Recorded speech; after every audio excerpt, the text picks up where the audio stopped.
Ça, c'est mon premier triathlon. On est à Damantère, au lac Saint-Jean, mon premier triathlon. Ça se passe en 1989.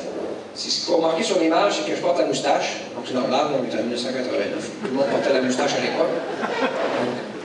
Aujourd'hui, il y a encore quelques personnes qui la maintiennent, mais il y en a pas qui étaient rares, qu'on n'avait jamais dit, mais on pris ce matin.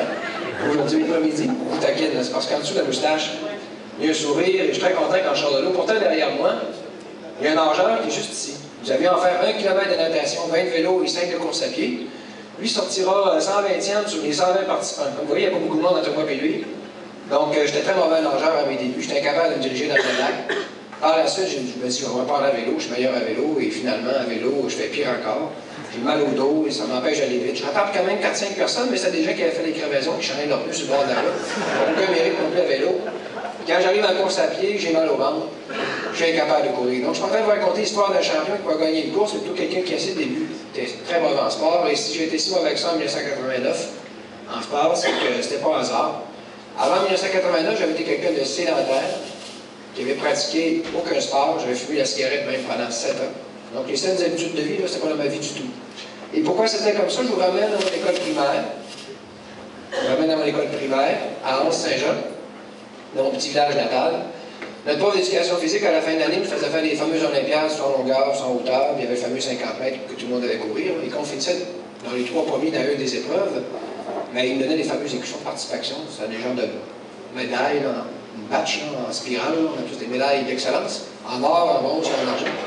Moi, j'en gagnais jamais, mais quand j'ai vu les résultats, 50 mètres, ce qui me désolait, c'est de voir mes cousins. C'était de voir que mes cousins et mes frères avaient couru plus vite que moi, mais ce qui me désolait encore plus, c'est de voir que mes cousins aussi avaient couru plus vite que moi. Je demande à mon père de me reprendre, il va accepter. Je fais un deuxième essai, je fais pire encore au deuxième essai. Donc, il s'approche de moi, il me dit, écoute, Pierre, la course, c'est pas trop pour toi.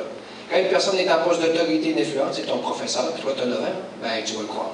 Et là, il s'installe un paradigme dans ta tête que tu n'es pas bon en sport, parce que tu associes ce moment-là à tout le sport en général, et tu grandis avec ça toute ta vie. Et je suis mort sédentaire jusqu'à l'âge de 21 ans.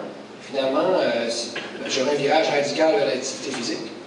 Pourquoi je tournerais vers le sport? C'est que dans le quartier chez nous, il y avait une fille pas mal intéressante, je la voyais courir de temps en temps. Je me disais, comment je fais pour l'intéresser?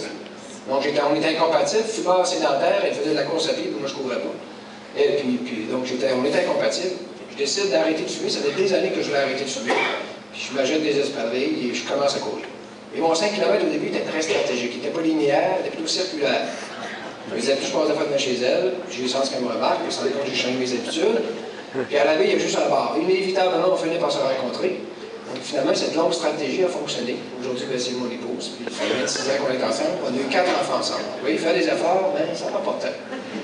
Donc,